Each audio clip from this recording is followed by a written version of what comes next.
नमस्कार साथियों, स्वागत है आप सभी का एक बार फिर से जीएस फाउंडेशन यूट्यूब चैनल पर। दोस्तों, इस चैनल पर आपको रोटेशन वाइज वीडियो उपलब्ध कराई जा रही है जो history, geography, polity, economics, science और सामान्य ज्ञान से संबंधित होती है। तो उसी क्रम में आज हम लोग देखेंगे मध्यकालीन भारत और मध्यकालीन भारत के मोस्ट इंपॉर्टेंट 25 एमसीक्यू यहाँ डिस्कस करेंगे विथ फुल एक्सप्लेनेशन। तो फटाफट से इस सेशन को दोस्तों के साथ शेयर कर दीजिएगा। फटाफट से इस सेशन को दोस्तों के साथ शेयर कर दीजिएगा। दोस्तों, किस एग्ज़ाम के लिए ये सेशन महत्वपूर्ण रहने वाला है? तो ये सभी एग्ज़ाम के लिए महत्वपूर्ण रहने वाला है, चाहे आप SSC, railway, state PSC, CDS, NDA, UPSC, SI, PCT या फिर आप किसी भी कॉम्पिटिटिव एग्ज़ाम की तैयारी कर रहे हैं। दोस्तों, ये सभी के लिए महत्वपूर्ण रहने वाला है। तो फटाफट से एक बार से सेशन को दोस्तों के साथ शेयर कर दीजिएगा। शुरुआत कर लेते हैं सेशन की। पहला सवाल है, क्वेश्चन नंबर 1, रुकैया बेगम किस मुगल शासक की पत्नी थी? आंसर कीजिएगा जरा। रुकैया बेगम किस मुगल शासक की पत्नी थी? Option number B is the correct answer, that is Rukaiya Begum Akbar की पत्नी थी।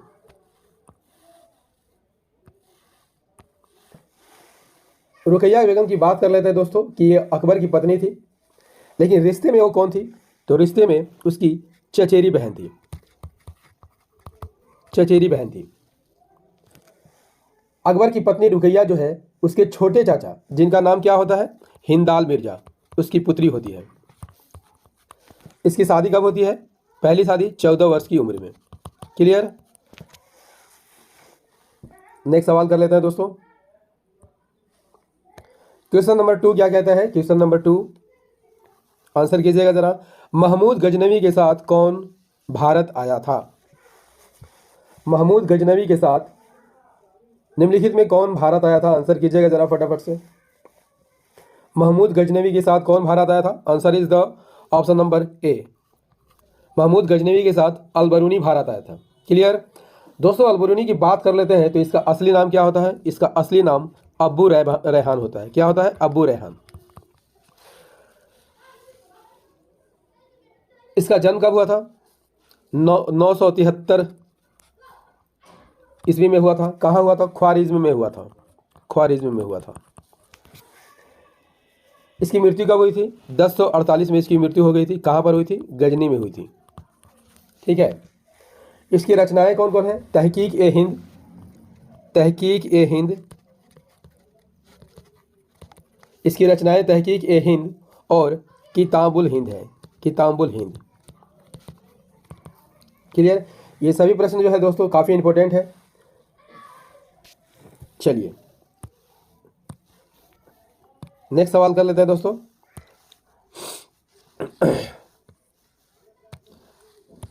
क्वेश्चन नंबर 3 क्या कहता है दोस्तों? फिरदौस मंजिल किस मुगल राजा को कहा जाता था? आंसर कीजिएगा जरा। फिरदौस मंजिल किस मुगल राजा को कहा जाता था? Answer is the option number B is the correct answer, that is Shah Alam द्वितीय को फिरदौस मंजिल कहा जाता था। दोस्तों, यदि आपसे पूछ ले कि शाह आलम द्वितीय के बचपन का क्या नाम था? अली गौहर नाम था। क्या था? अली गौहर। अली गौहर। इसका जन्म कब हुआ था? 25 जून 1728 को। कब हुआ था? 25 जून 1728 को इसका जन्म होता है। और मृत्यु कब होती है? 19 नवंबर 1806 को इसकी मृत्यु होती है। क्लियर? इसके पिता का क्या नाम था? आलमगीर द्वितीय। क्या नाम था? आलमगीर द्वितीय इसके पिता होते हैं। दोस्तों, याद रखिएगा, इसके शासनकाल में 2 महत्वपूर्ण युद्ध हुए थे। पहला पानीपत का तीसरा युद्ध और दूसरा बक्सर का युद्ध। क्लियर? पानीपत का प्रथम युद्ध कब हुआ था? 1761 में हुआ था। और बक्सर का युद्ध कब हुआ था? 1764 में हुआ था। पानीपत का प्रथम युद्ध किन के बीच हुआ था? महत्वपूर्ण फैक्ट होगा आपकी प्रश्न परीक्षा की दृष्टि से दोस्तों। पानीपत का प्रथम युद्ध अहमद शाह अब्दाली और मराठों के बीच हुआ था। इसमें किसकी हार हुई थी? मराठों की इसमें हार हो गई थी। क्लियर? बक्सर का युद्ध कब लड़ा गया था दोस्तों? 22 अक्टूबर 1764 को बक्सर का युद्ध लड़ा गया था। किन के बीच यह युद्ध हुआ था? तो याद रखिएगा, एक तरफ मुगल बादशाह शाह आलम द्वितीय, बंगाल का नवाब मीर कासिम, अवध का नवाब शुजाउद्दौला और दूसरी तरफ अंग्रेज थे। ठीक है। और अंग्रेजों का नेतृत्व कौन कर रहा था? हेक्टर मुनरो कर रहा था दोस्तों। कौन कर रहा था? हेक्टर मुनरो कर रहा था। इसमें किसकी हार हो जाती है? तो इसमें त्रिगुट यानी तीनों की हार हो जाती है। ठीक है, नेक्स्ट सवाल कर लेते हैं।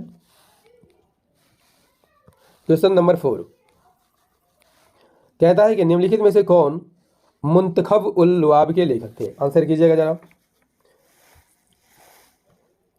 निम्नलिखित में से कौन मुंतखब उल लुआब के लेखक थे? आंसर कीजिएगा जरा, फटाफट से यहाँ पर आंसर कीजिएगा। निम्नलिखित में से कौन मुंतखब उल लुआब के लेखक थे? Answer is the option number C, Khafi Khan थे। मुंतखब उल लुआब दोस्तों याद रखिएगा, मुगल कालीन पुस्तक है। ठीक है, मुगल कालीन पुस्तक है। रचना इसकी खफी खान ने की थी। दोस्तों यह पुस्तक जो है 3 भागों में बटा है। कितने भागों में बटा है? 3 भागों में। ठीक है, पहले भाग में क्या दिया हुआ है? तुर्कों की भारत आक्रमण से लेकर लोदी वंश तक का इतिहास दिया गया है। क्लियर। दूसरे भाग में क्षेत्रीय और प्रांतीय वंशों के इतिहास के बारे में लिखा गया है। और तीसरे भाग में, ठीक है, तीसरे भाग में औरंगजेब के बारे में लिखा गया है। दोस्तों इस पुस्तक में पुर्तगालियों का भी उल्लेख किया गया है। किसका उल्लेख किया गया है? पुर्तगाली का भी उल्लेख किया गया है। क्लियर। नेक्स्ट सवाल, next question is question number 5। Answer कीजिएगा जरा। कहता है कि जलालुद्दीन खिलजी के शासनकाल के दौरान मंगोल आक्रमण के समय उनका सेना नेतृत्व किसने किया था? क्वेश्चन नंबर 5, जलालुद्दीन खिलजी के शासनकाल के दौरान मंगोल आक्रमण के समय उनकी सेना का नेतृत्व किसने किया था? आंसर कीजिएगा जरा। अलाउद्दीन खिलजी के शासनकाल के दौरान मंगोल आक्रमण के समय उनके सेना का नेतृत्व किसने किया था? Option number A is the correct answer, that is Abdullah ने किया था। किसने किया था? अब्दुल्ला ने किया था। दोस्तों जलालुद्दीन खिलजी के शासनकाल में अब्दुल्ला के नेतृत्व में मंगोल आक्रमण हुआ था, लेकिन जलालुद्दीन ने, ठीक है, जलालुद्दीन ने उसे क्या किया था? हरा दिया था। लेकिन इसके बाद क्या होता है? चंगेज खां का जो नाती होता है उसका नाम होता है उल्गू खां। क्या नाम होता है? उल्गू खां उसका नाम होता है। अपने समर्थकों के साथ भारत में ही रह जाता है। और जो मुसलमान भारत में रह जाते हैं उन्हीं को क्या कहा जाता है? नवीन मुसलमान कहा जाता है। क्लियर। देखते हैं अगला सवाल। क्वेश्चन नंबर 6, देवराय प्रथम ने निम्नलिखित में से किस नदी पर एक बांध का निर्माण किया था? देवराय प्रथम ने निम्नलिखित में से किस नदी पर एक बांध का निर्माण किया था? आंसर कीजिएगा जरा। देवराय प्रथम ने किस नदी पर एक बांध का निर्माण किया था? Answer is the option number C, Tungabhadra नदी पर। दोस्तों देवराय यदि आपसे पूछ ले किसके बाद शासक बना था? हरिहर द्वितीय के बाद शासन बना था। किसके बाद शासक बना था? हरिहर द्वितीय के बाद यह शासक बनता है। इसके शासनकाल में बहमनी सुल्तान फिरोज शाह का आक्रमण होता है। किसका आक्रमण होता है? बहमनी साम्राज्य फिरोज शाह का आक्रमण होता है। क्लियर। इसमें वह पराजित हो जाता है और वह अपनी पुत्री का विवाह फिरोज शाह के साथ कर देता है और दहेज के रूप में बांकापुर का क्षेत्र देता है। कौन सा क्षेत्र देता है दहेज में? बांकापुर का क्षेत्र वो फिरोज शाह को देता है। दोस्तों याद रखिएगा, देवराय प्रथम ने ही सिंचाई की सुविधा के लिए तुंगभद्रा नदी पर बांध बनवाया था और इससे क्या निकाली थी? नहरें निकाली थी। एक महत्वपूर्ण फैक्ट याद कर लीजिएगा दोस्तों, 1420 में इसी के शासनकाल में निकोलो कोंटी, कौन? निकोलो कोंटी विजयनगर की यात्रा पर आया था। इसके दरबार में प्रसिद्ध कवि श्रीनाथ रहते थे जो कि तेलुगु कवि थे। ठीक है ना।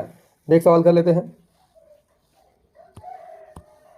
क्वेश्चन नंबर 7, निम्नलिखित में से कौन ख्वाजा मोइनुद्दीन चिश्ती का प्रमुख शिष्य था? आंसर कीजिएगा जरा। कौन ख्वाजा मोइनुद्दीन चिश्ती का प्रमुख शिष्य था?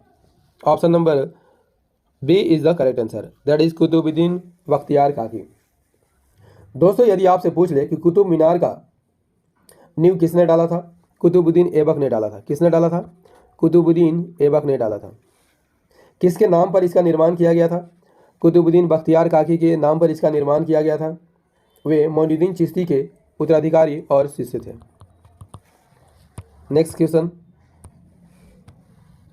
क्वेश्चन नंबर 8, आंसर कीजिएगा जरा। क्वेश्चन नंबर 8, जहांगीर का जन्म किसके आशीर्वाद के रूप में हुआ था? जहांगीर का जन्म किसके आशीर्वाद के रूप में हुआ था? आंसर कीजिएगा जरा। जहांगीर का जन्म किसके आशीर्वाद के रूप में हुआ था? Option number C is the correct answer, that is Salim Chishti के आशीर्वाद के रूप में जहांगीर का जन्म हुआ था। ठीक है, जहांगीर की बात कर लेते हैं दोस्तों। तो यह अकबर का सबसे बड़ा पुत्र होता है। किसका पुत्र होता है? अकबर का सबसे बड़ा पुत्र होता है। इसका जन्म कब हुआ था? 31 अगस्त 1569 को इसका जन्म हुआ था। कब हुआ था? 31 अगस्त 1569 को इसका जन्म हुआ था। कहाँ पर हुआ था? शेख सलीम चिश्ती की कुटिया में हुआ था। बचपन का क्या नाम था?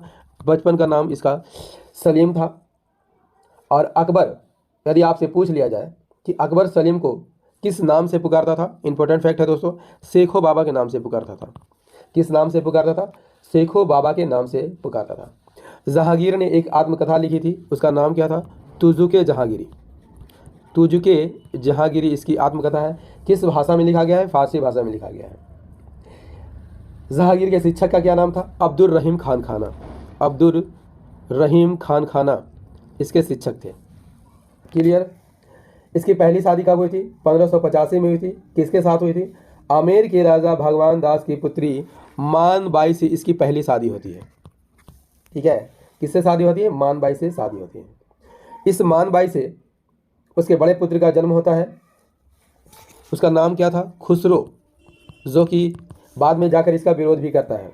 ठीक है, सलीम का दूसरा विवाह कब होता है? 1586 में होता है। कब होता है? 1586 में दूसरा विवाह होता है। किसके साथ होता है? मारवाड़ के शासक उदय सिंह की पुत्री जोधा बाई के साथ होता है। और इसी जोधा बाई के गर्भ से शाहजहां का जन्म हुआ था। ठीक है दोस्तों, यदि आपसे पूछ लिया जाए कि जहांगीर ने नूरजहां से किस वर्ष विवाह किया था, तो नोट कर लीजिएगा, महत्वपूर्ण फैक्ट है, 1611 में विवाह किया था। ठीक है, किस अवसर पर देखा था जहांगीर ने नूरजहां को? नवरोज के त्यौहार पर देखा था। इसका राज्याभिषेक कब हुआ था? 3 नवंबर 1605 को इसका राज्याभिषेक होता है। क्लियर? ये सारी बातें क्लियर होगी ना? देखते हैं next question. Question number 9, Bahmani साम्राज्य को कितनी प्रशासनिक इकाइयों में विभाजित किया गया था? बहमनी साम्राज्य को कितनी प्रशासनिक इकाइयों में विभाजित किया गया था? आंसर कीजिएगा जरा। बहमनी साम्राज्य को कितनी प्रशासनिक इकाइयों में विभाजित किया गया था?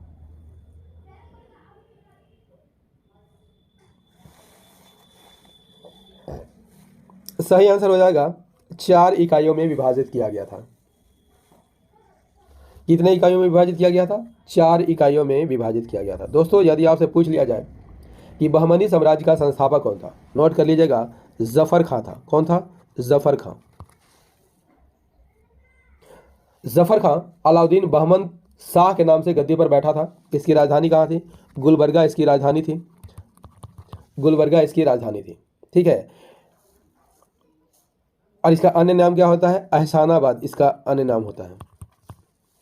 जफर खां ने अपने साम्राज्य को 4 प्रांतों में बांटा था। ठीक है, वो प्रांत कौन कौन थे? गुलबर्गा, गुलबर्गा, दौलताबाद, दौलताबाद, बरार, बरार और Bidar.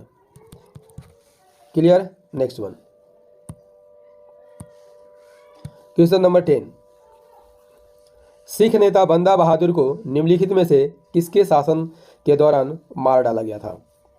Very very important question for your exam. Sikh नेता बंदा बहादुर को निम्नलिखित में से किसके शासन के दौरान मार डाला गया था? Option number C is the correct answer, that is Farrukhsiyar के शासनकाल के दौरान बंदा बहादुर को मारा गया था। बंदा बहादुर की बात कर लेते हैं तो दोस्तों, इसके बचपन का क्या नाम होता है? लक्ष्मण दास, लक्ष्मण दास यादव। क्लियर?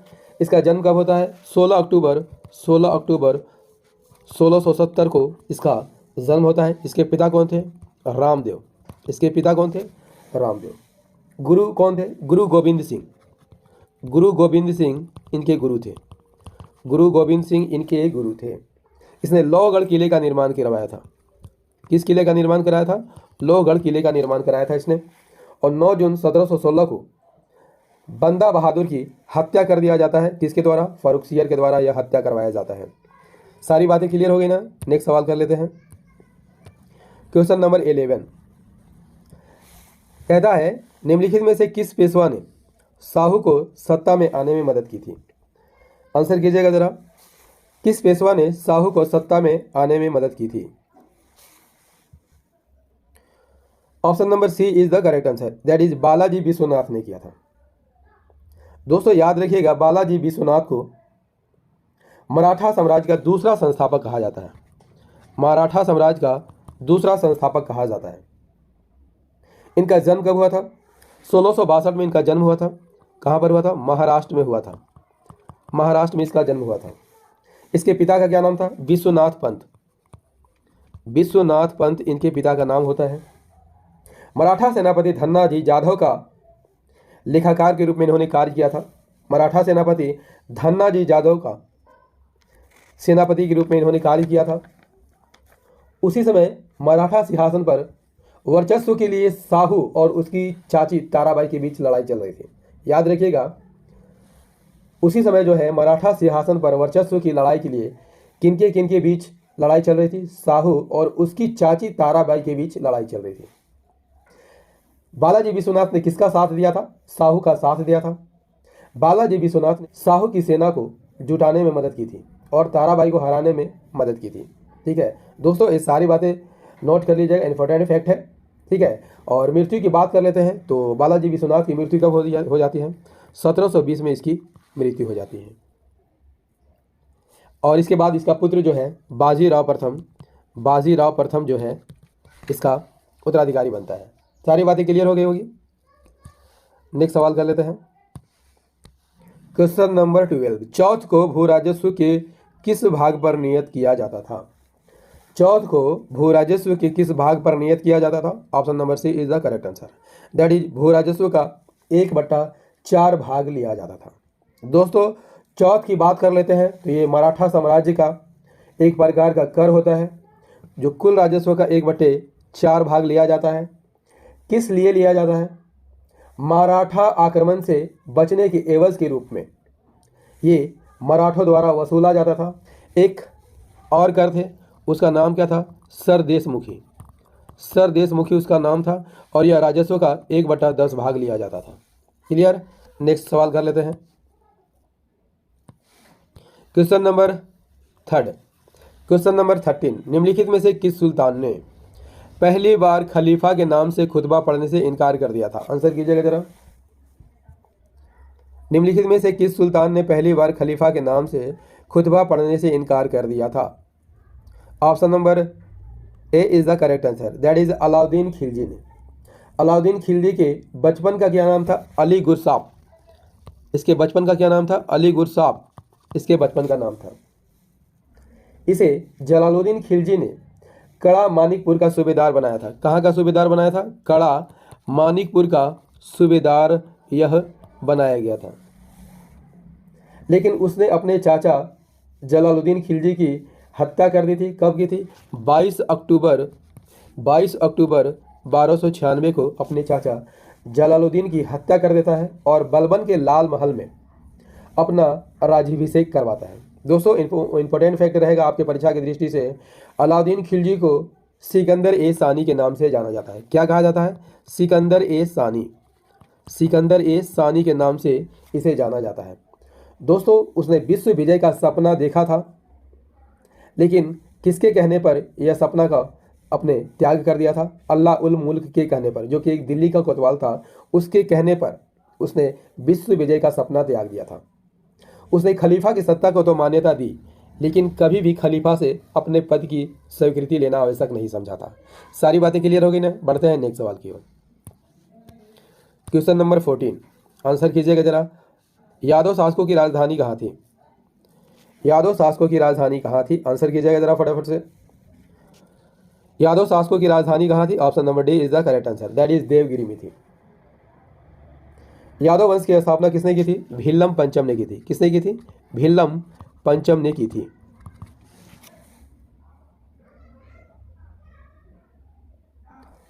यादव वंश ने कहां से कहां तक शासन किया था? तुंगभद्रा से लेकर नर्मदा नदी तक इसका शासन था। तुंगभद्रा से लेकर नर्मदा नदी तक इसका शासन फैला हुआ था। राजधानी कहाँ थी इसकी? देवगिरी इसकी राजधानी थी। लेकिन इसे क्या कहा जाता है? वर्तमान में दौलताबाद के नाम से जाना जाता है इसे। इस वंश का सबसे प्रतापी राजा कौन था? राजा सिंह इसका सबसे प्रतापी राजा था। राजा सिंह इस वंश का सबसे प्रतापी राजा था, जो कि 1210 से 1246 तक शासन करता है। यादव वंश का अंतिम स्वतंत्र शासक की बात कर लेते हैं तो कौन होते हैं? रामचंद्र इसके अंतिम स्वतंत्र शासक होते हैं।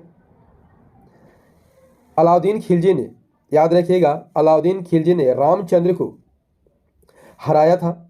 और उसके सेनापति कौन थे? अलाउद्दीन खिलजी के सेनापति कौन थे उस समय? मलिक काफूर।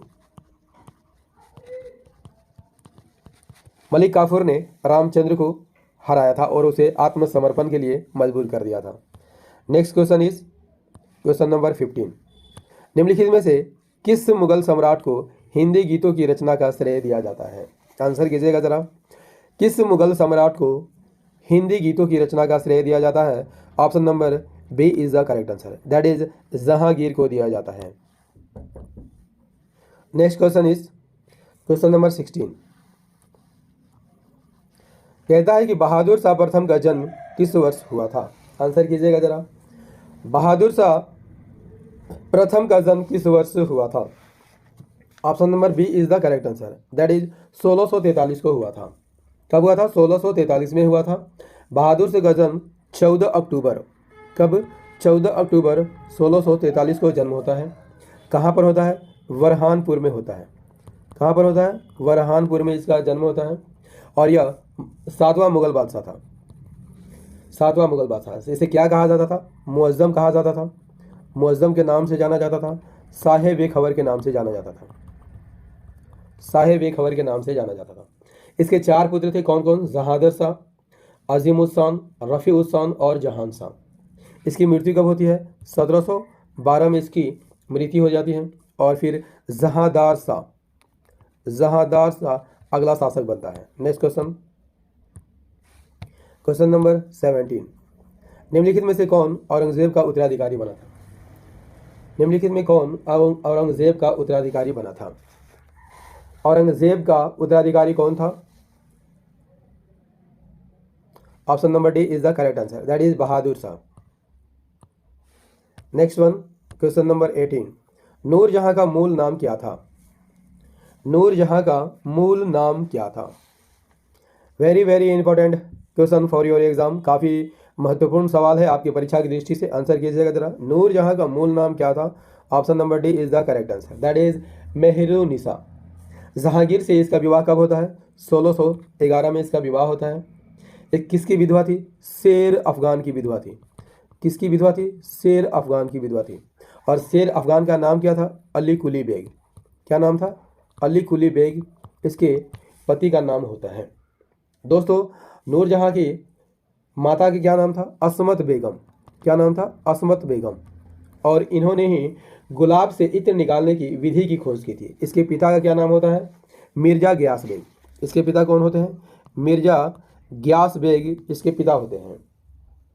जहांगीर ने, यदि आपसे पूछ लिया जाए दोस्तों, जहांगीर ने मेहरुनिसा को किस त्यौहार के अवसर पर देखा था, तो नोट कर लीजिएगा, नवरोज त्यौहार के अवसर पर देखा था। क्लियर? नेक्स्ट वन,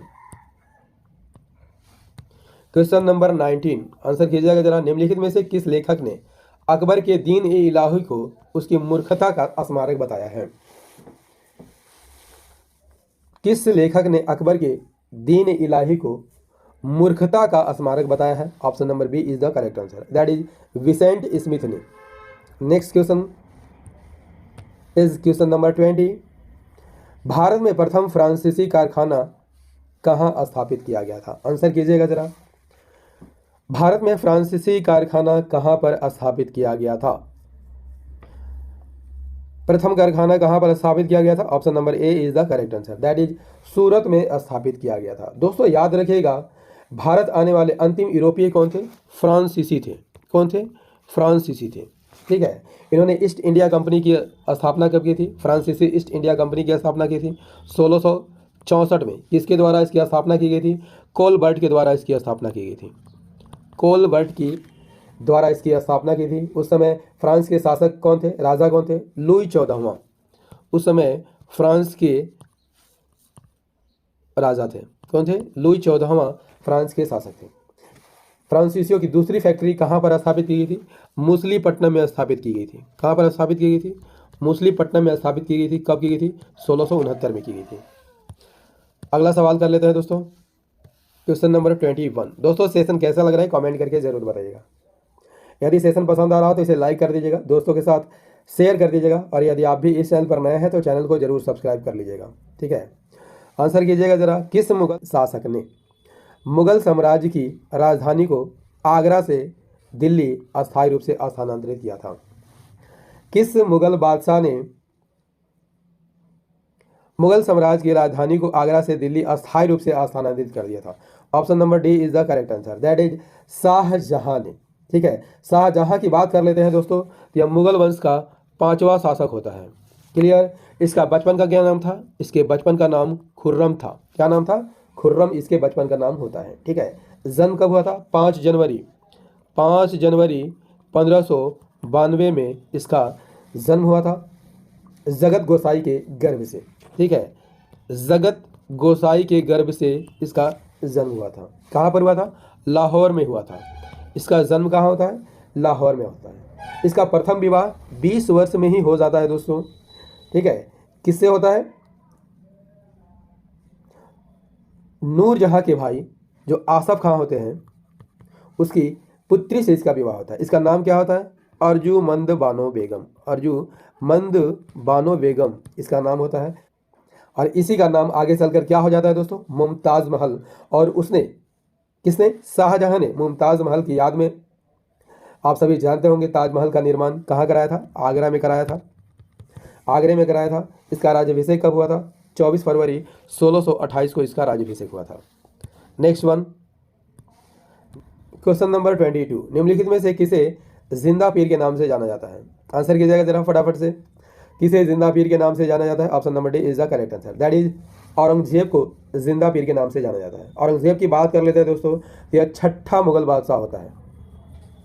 ठीक है, इसका शासनकाल कब से कब तक होता है? 1658 से इसका शासनकाल 1707 तक होता है, और 1707 में इसकी मृत्यु हो जाती है। ठीक है, कितने वर्षों तक शासन करता है? 49 वर्षों तक यह शासन करता है। जन्म कब हुआ था? 4 नवंबर 1618 को। 4 नवंबर 1618 को इसका जन्म हुआ था। कहाँ हुआ था? दोहाद नामक स्थान पर हुआ था। यह कहाँ पर पड़ता है? गुजरात में। ठीक है, और इसे सबसे पहले दक्कन का सूबेदार बनाया जाता है। कहाँ का सूबेदार बनाया जाता है? दक्कन का सूबेदार बनाया जाता है। कब बनाया जाता है? 1636 में वह दक्कन का सूबेदार बनता है। ठीक है, इसका विवाह कब होता है? 1637 में इसका विवाह होता है। किसके साथ? दिलरास बानो बेगम के साथ। ठीक है, और सबसे महत्वपूर्ण फैक्ट, पुरंदर की संधि यदि आपसे पूछ ले किनके किनके बीच होती है? औरंगजेब और शिवाजी के बीच होती है। कब होती है? 1665 में। नेक्स्ट सवाल कर लेता है दोस्तों, आंसर कीजिएगा जरा।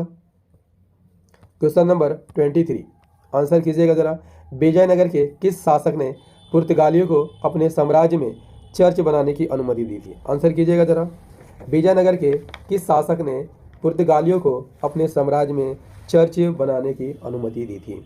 आंसर कीजिएगा जरा। Option number A is the correct answer, that is Venkatditya ने अपने साम्राज्य में चर्च बनाने की अनुमति दी थी। दोस्तों वेंकटदित्य की बात कर लेते हैं तो यह आरवीडू वंश का, जो कि विजयनगर साम्राज्य का अंतिम वंश होता है, तीसरा शासक होता है। ठीक है, और यह किसका पुत्र था? तिरुमल का पुत्र था। तिरुमल का पुत्र था, और याद रखिएगा तिरुमल ने ही आरवीडू वंश की स्थापना की थी। वेंकटदित्य की राजधानी कहाँ थी? चंद्रगिरी थी। कहाँ पर थी? चंद्रगिरी में थी।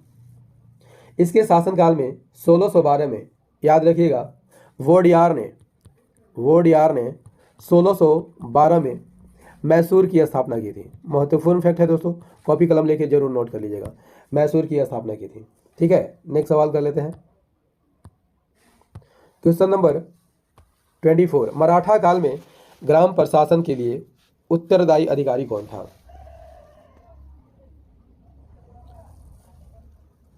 मराठा काल में ग्राम प्रशासन के लिए उत्तरदायी अधिकारी कौन था? Answer is the option number A is the correct answer, that is Patil.